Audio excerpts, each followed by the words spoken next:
हाँ जी दोस्तों, तो ये भाई हमारे पास आए थे। तो इनकी टांगों में पेन का प्रॉब्लम, लोअर बैक में पेन, जैसा कि इससे जो पहली इनकी वीडियो आई है उसमें इन्होंने डिटेल बताई है कि इन्हें जिस्म में खिंचाव और टांगों में खिंचाव और कमर में जो है वो खिंचाव की शिकायत थी, जिसकी वजह से हम इनकी जो है ये फायर कपिंग थेरेपी कर रहे हैं। तो फायर कपिंग थेरेपी जो है वो बेसिकली जो है ब्लड सर्कुलेशन को बेटर करती है। जो नसें हमारी दब जाती हैं, खिंच जाती हैं, जिनकी वजह से हमारे जो जॉइंट्स और मोड़ें हैं उनके ऊपर प्रेशर बिल्डअप हो जाता है, उसको रिलीज़ करती हैं। जो हमारी बॉडी में पेन आ रही होती है उसको ख़त्म करती है। और हमारे जो बॉडी में स्किन में जितने डेड सेल्स, जहरीले मादे, टॉक्सिन्स जो है उनको हमारी बॉडी से डिलीट करती है, जिससे हमारी बॉडी नीट एंड क्लीन हो जाती है। और जो हमारी बॉडी में ऑर्गन्स हैं उनकी एफिशिएंसी जो है वो पहले से बेहतर हो जाती है। ये कपिंग हो रही थी, अब ये कपिंग रिमूव हो रही है। इनकी राइट साइड की जो कपिंग है वो हो चुकी है।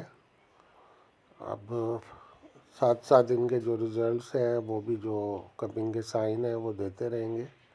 ये लोअर बैक पे आप देखें, सबसे नीचे से ऊपर वाला पॉइंट जो है वो गहरे कलर में आया है, रेड एंड माइनर ब्लैक। तो इस जगह इन्हें कमर पे जो है वो स्ट्रेस था, खिंचाव था।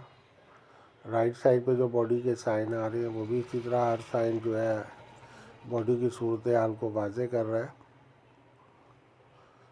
टांगों में जो इनके खिंचाव आ रहा था वो भी हमारी लोअर बैक से ही आता है, क्योंकि जो हमारी मेन नर्व आ रही है वो ऊपर से नीचे की तरफ जो है हमारी बॉडी में ब्लड का फ्लो होता है।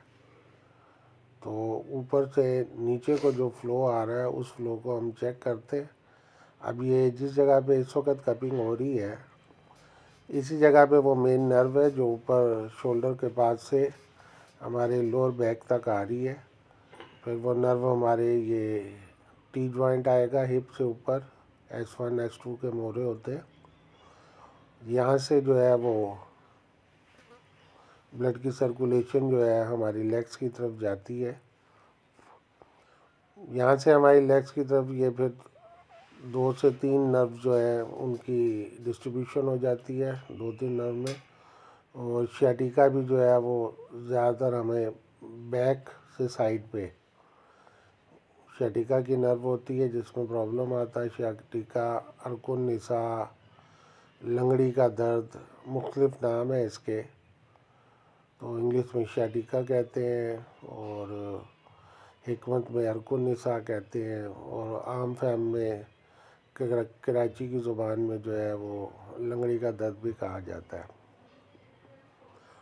तो बेसिकली जो थेरेपी है, जब ये हमारी ब्लड सर्कुलेशन को बेटर करती है, हमारे खून का जो फ्लो है बॉडी के अंदर वो बढ़ जाता है। उस ब्लड फ्लो के बढ़ने से जिस जिस हिस्से में हमारी बॉडी के ब्लड जा रहा होता है, तो उस ब्लड के साथ जो है ऑक्सीजन का लेवल भी हमारी बॉडी में बढ़ रहा होता है और एनर्जी लेवल भी बढ़ रहा होता है।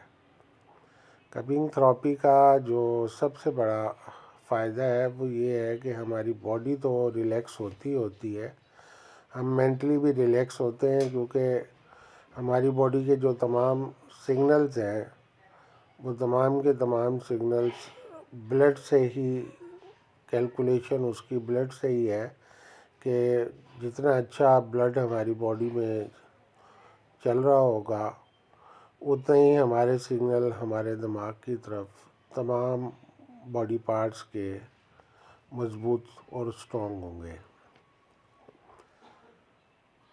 कपिंग थेरेपी से बॉडी तो रिलैक्स होती ही है, लेकिन जो हमारा ब्रेन है इसकी तरफ ब्लड की सर्कुलेशन बेटर हो जाती है।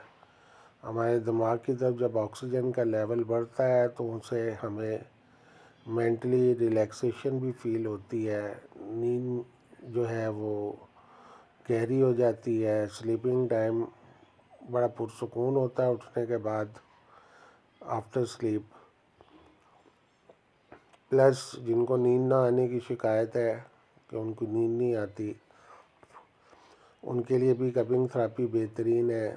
फिर हाफजे को जो हमारी मेमोरी लॉस हो जाती है उसको बेटर करती है।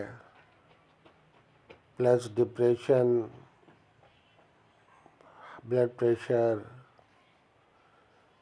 इन तमाम चीज़ों में जो है बहुत इफ़ेक्टिव है। तो ओवरऑल कपिंग थेरेपी जो है ये एक ऐसा ट्रीटमेंट है कि इसमें कोई मेडिसिन नहीं दी जाती। विदाउट मेडिसिन जो है ये बॉडी की आउटसाइड से ही जो है सारा तरीका इलाज काम करता है, और जो भी ट्रीटमेंट है वो बॉडी के बाहर बाहर है। कोई ऐसी मेडिसिन या चीज़ नहीं है जो आपकी बॉडी में इन हो और उससे आपको जो है वो कोई प्रॉब्लम हो, साइड इफ़ेक्ट्स हों उसके, तो ऐसा नहीं है। 3 महीने में, 6 महीने में, एज के लिहाज से अगर आपकी एक थेरेपी होती रहती है तो आपकी बॉडी जो है वो चुस्त और एक्टिव रहेगी, एनर्जी लेवल आपका पूरा रहेगा, जिस्म में खिंचाव और दर्द और तकलीफ़ वाली जो कैफियत हैं इनसे आपको निजात मिल जाएगी, और ओवरऑल आपकी जो फिज़िकली एक्टिविटीज़ हैं वो पहले से बढ़ जाएंगी, क्योंकि जब आपका एनर्जी लेवल जो है वो पूरा होता है, आप चुस्त और एक्टिव होते हैं, तो फिर आप में सुस्ती और काहली वाली कैफियत जो है वो ख़त्म हो जाती हैं। अब आप देख रहे हैं इस वक्त हम ये जो कपिंग कर रहे हैं ये हम उनकी लेग्स पे कर रहे हैं, क्योंकि इनको लेग्स में सुनपन और दर्द की कैफियत आ रही थी तकन की। ये नी जॉइंट से कप रिमूव किया। तो ड्राई कपिंग में ये होता है कि हम इनको ऊपर तले, ऐसा पेशेंट आ जाए जिनके साथ ऐसे प्रॉब्लम है कि उनको ऊपर तले जो है वो हमें ट्रीटमेंट देना पड़ेगा, तो उसमें बेस्ट ट्रीटमेंट जो है वो ड्राई कपिंग का ही होता है। और फायर कपिंग की तो अपनी एक इफ़ेक्ट है। अगर हम इसकी जगह अजामा की तरह वेट कपिंग करते हैं तो वेट कपिंग में हमें इनका मखसूस जो पॉइंट्स हैं उनसे ब्लड जो है वो निकालना पड़ेगा, लेकिन उसकी वजह से जो है फिर हमें कुछ टाइम इनको देना पड़ेगा ब्लड की रिकवरी के लिए, तो ब्लड जो है वो रिकवर होने में टाइम लेता है। लेकिन फायर कपिंग में ये है कि हम इसको ऊपर तले कर सकते हैं।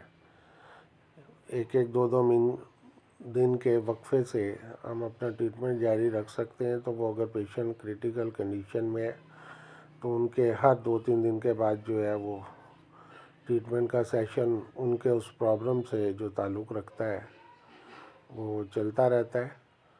और 2-4-5 बहुत ज़्यादा जो है वो कंडीशन ख़राब है तो 7-8 ट्रीटमेंट तक जाते हैं। लेकिन उसमें एज फैक्टर भी आ जाता है कि जो ओवर एज के होते हैं 40+ उनके साथ और कैफियत होती है बॉडी की, और जो यंग होते हैं उनका ब्लड क्योंकि गर्म होता है, बॉडी टेम्परेचर ज़्यादा होता है, तो उनको ज़्यादा इतने ज़्यादा प्रॉब्लम नहीं होते। बॉडी की ओवरऑल अपनी जगह फिट ही होती है, बस उसको एक थेरेपी की ज़रूरत होती है फिज़िकली, यानी ब्लड सर्कुलेशन को बहाल करने के लिए। तो वो ऑलरेडी हॉट ब्लड होता है जवानी में, तो जवान आदमी को इतने ज़्यादा प्रॉब्लम नहीं आते। वो एक आध ट्रीटमेंट हुआ, और अगर कोई नॉर्मल है सिर्फ फिटनेस के लिए करवा रहे हैं तो उसके बाद फिर वो 2-4 महीने के लिए फ़िट हो जाते हैं। अगर अब हम इसमें एज फैक्टर ले लें तो एज के लिहाज से जो है वो 40+ जो हो जाएंगे, तो 40+ में ऑलरेडी जो है वो ब्लड का टेम्परेचर, बॉडी टेम्परेचर कम हो जाता है, और कम होने की वजह से जो है ये इफ़ेक्ट जो है वो ज़ाहिर होना शुरू हो जाते हैं, खिंचाव और दर्द, यानी इसमें आप इसको इजी वे में ऐसे ले लें कि शिद्दत में फ़र्क पड़ जाता है कि यंग एज में जो है जब बॉडी टेम्परेचर ज़्यादा है तो उस वक़्त जो है वो आपको पेन खिंचाव वाली कैफियत नॉर्मल लगेंगी, क्योंकि आपका बॉडी टेम्परेचर जो है वो उन तमाम दर्दों को और तकलीफ़ों को आपको फ़ील नहीं होने देता। और जैसे जैसे एज बढ़ती है तो बॉडी टेम्परेचर डाउन होना शुरू हो जाता है, जिसकी वजह से हमें पेन, दर्द, खिंचाव वाली कैफियत जो है वो हमारे जिस्म में ज़ाहिर होना शुरू हो जाती है। तो ये एज फैक्टर भी है। उसका मेडिसिन से भी इलाज किया जाता है, मुख्तलिफ होम्योपैथिक की भी और एलोपैथिक भी, हिकमत की भी मेडिसिन जो है वो जो अंडरस्टैंड करते हैं वो यूज़ करते हैं। लेकिन जो हमारा तरीक़ाकार है, हम कपिंग थेरेपी जो ये फायर कपिंग हो रही है आप देख रहे हैं, और प्लस इसके साथ आकुप्रेशर ट्रीटमेंट, और जिनके जॉइंट्स में इश्यूज़ होते हैं उनकी जॉइंट एडजस्टमेंट भी साथ साथ की जाती है। तो अल्लाह का करम होता है, अल्लाह ताला शिफा देने वाली हस्ती उसी की है। हर तकलीफ़ के बाद आराम वही देता है।